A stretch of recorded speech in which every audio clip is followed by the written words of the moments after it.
drop a comment below. It really helps us out. I'd really appreciate it. Even if you're just saying g'day, or you're saying, Kieran, mate, you got a shit haircut, drop a comment below. And if you like the video, click the like button and make sure you're subscribed. Turn the notification bell on. You'll get notified when we drop a video, and then you can watch it straight away, which helps our numbers. And welcome to another video. We are back from Power Cruise we had last weekend, where Damo skidded Winginit in the burnout comp. Come off with fourth place, which was absolutely sick. Won a bit of money, and was definitely going up against some tough competition. If you haven't checked that out, go back to the previous videos, the two most recent ones, and have a gaze at that, because that was friggin' sick. This video, we are going to be trying to get the cars ready to go to Rockynats. I think it's about 9 or 10 weeks away or something, or I don't know, but it's Easter weekend. We've got Winginit obviously going, we've got Cuddles going, and this year we've got EcoBoost going as well. And as you can see, there is not a motor in that at the moment. We've got an L67 that's going together for that. That's the short block from the supercharged 6.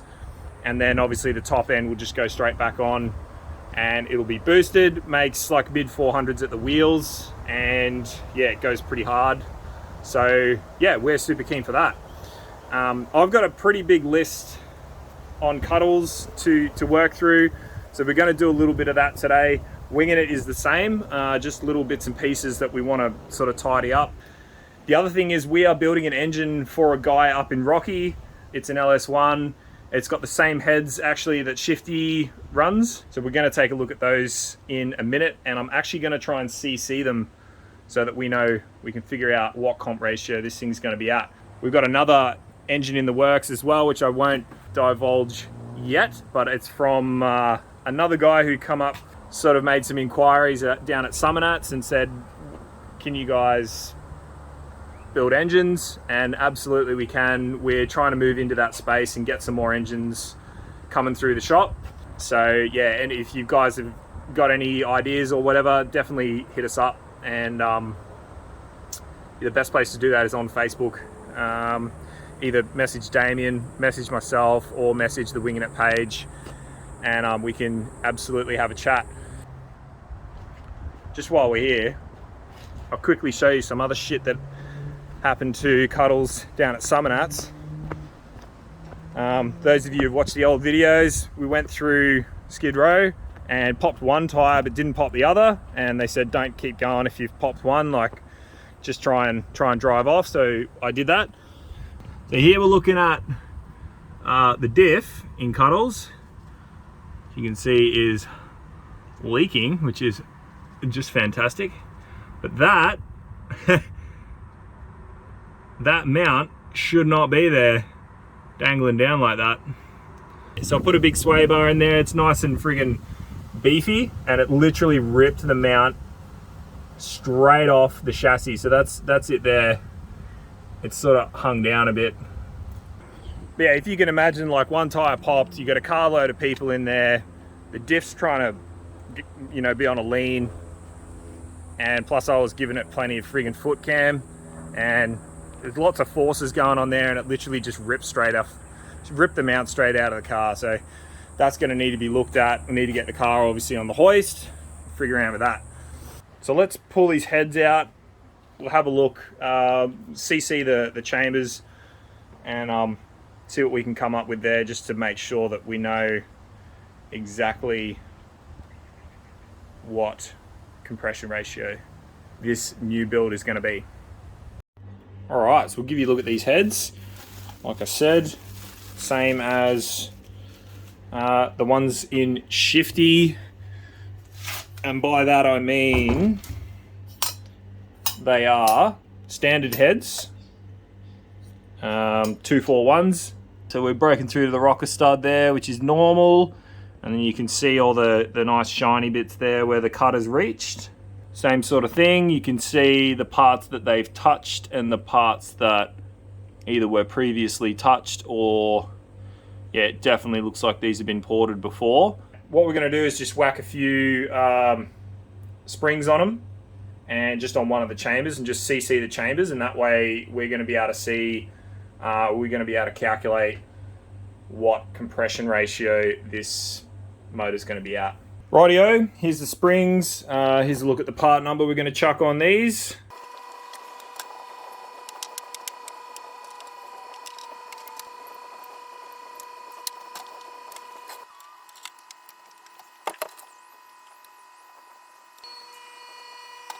Alright, last piece of the puzzle was getting a plug, so I just ripped one out of Cuddles and whacked that in, and then we can measure up this cylinder. You guys ever wondering how far your plugs stick out into the chamber? There's a B8 EFS sticking out bugger all. Worth mentioning too, we sell kits for measuring your chambers if you want to do that shit yourself at home, or if you're building a few motors or whatnot. We've got the perspex here cut out, and a bunch of these syringes. You can use one of those burettes or pipettes or whatever they're freaking called, but the syringe does just as good a job, and that's what we use. So yeah, just go to the merch website, they're available there. A little bit of goop around the chamber, and it just helps seal the perspex, and then the perspex makes like a flat top of the surface, and then that way we can measure how much water takes up the volume, blah blah blah. You guys know the deal. Ooh-wee. Man, alright, that's 60 cc's gone in, so I'm going to keep going. It's still not full yet. This could be up near 70. So that plunger was down at 20 when I started, and it's now at 15, 14, yeah, like 13 and a half. 61, 62, 63, 64, 65, 66, 66 and a half cc's. There we go. So yeah, we're gonna we'll put that into a compression calculator, and we'll calculate exactly how much compression this thing's gonna have. Well, it turns out the stock chamber size for an LS1 is 67 cc's. So this one's got 66 and a half. It measured out to, and it's got a freshly machined surface. So they might have taken like 5 thou off, which is the size of your dick. Good things on that is we're not going to have to worry about piston to valve clearance. I don't think the cam is massive. If you've got a huge cam and just the stock compression ratio, like stock head height, because the more you take off the heads, the closer the valve is to the piston at top dead center. And I think it's going to be fine. We'll obviously still check it once it's all together, but it also means that the compression ratio is like 10.25 to 1. So I think stock is like 10.1. Yeah, so taking that half a cc out increases your compression ratio a little bit. So it's taking up like 0.1, yeah, compression points or whatever. I think I'm going to get stuck into a few things with Cuddles. So yeah, let's maybe go and have a look at that. Engine bay is looking actually pretty sweet. Starting to like the look of it better, even though there's still a whole heap of shit wrong with it and a whole heap of shit that needs fixing. From afar, it's looking good. So just drop the oil. I can literally drop the oil. Drain pan that I had a fucking hole in it, which is just what you need. That was like the first oil it's had in it. This is its first oil change. So the oil looked pretty good, wasn't milky at all. Radiator had a bit of, just needed to top up a little bit, so I put some more water in the radiator. One of the little jobs I did while I just filled it back up with oil, was whack on one of these, which is a fitting that adapts your oil filler neck to an AN fitting, and then a dash 10 hose off there, because we've got one on this side which just vents to this catch can. This is an awesome catch can.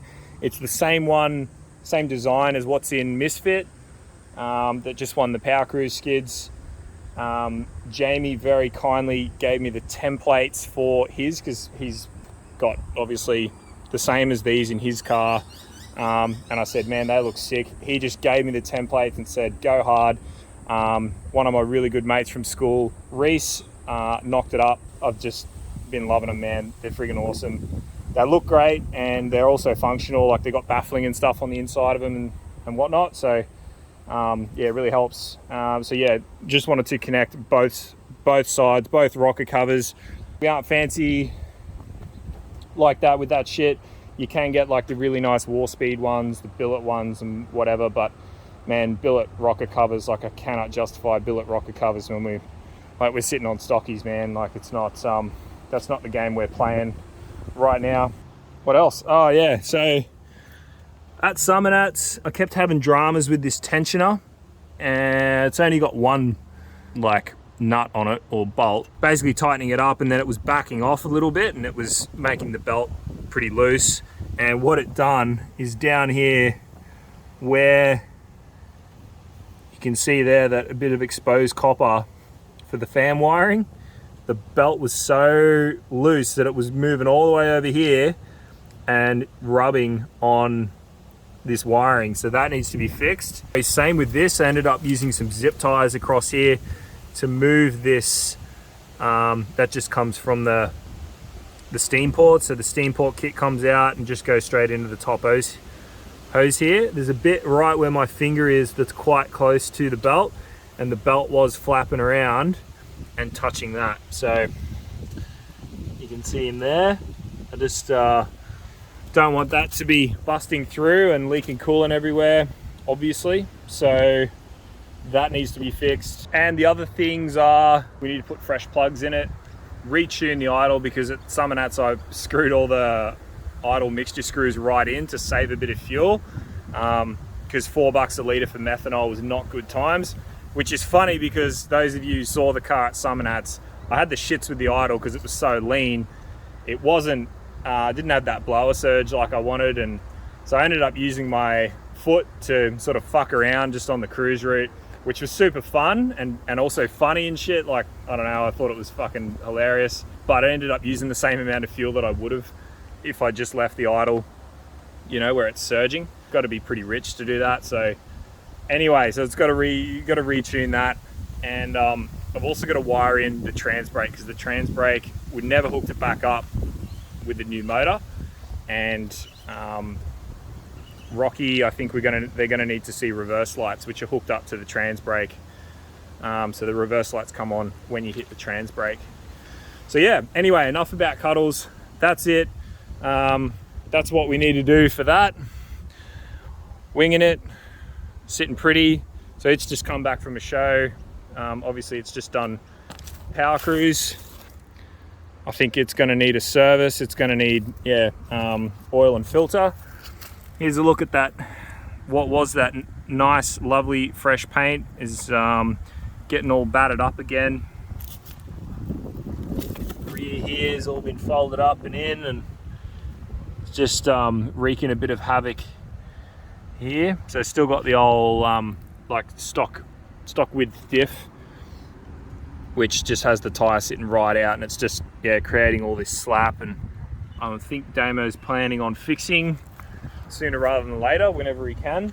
Yeah, this side the same, just damage, man. Like, look at this, all that paint just gone, just been slapped off by that tyre, which is a shame, because Andrew and the boys down at Classic Lacquer down in the Gold Coast did an absolutely friggin' mint job on the paint on this thing, and it's just gonna have to be done again, which is part of the game we play. And last but not least, we've got EcoBoost coming again. Well, not coming again, he's coming for the first time to Rockynats, and should be a bit of a sight to see. If those of you who've seen it, you know what the sort of the intake system looks like on it. It's pretty crazy. It's like a dual throttle body setup, and it's got the big pipes coming in, so you know, it does look pretty wild. He'll be entering in the skids, no doubt. He loves to skid this thing, and it does a mean skid too. So him and I are the only ones in the crew with the 3.0 gears, and man, this thing pumps out smoke, I can assure you. It gets tires off like as quick, if not quicker than Cuddles does. So yeah, definitely one to look out for in the 6-cylinder class. He throws it around like a madman. I can't wait to see it out there on the pad. It's going to be sick. This is fucking, none of this is going on YouTube. It's fucking horse shit. Anyway, if you stuck around till now, you guys are the real G's. See you on the next one.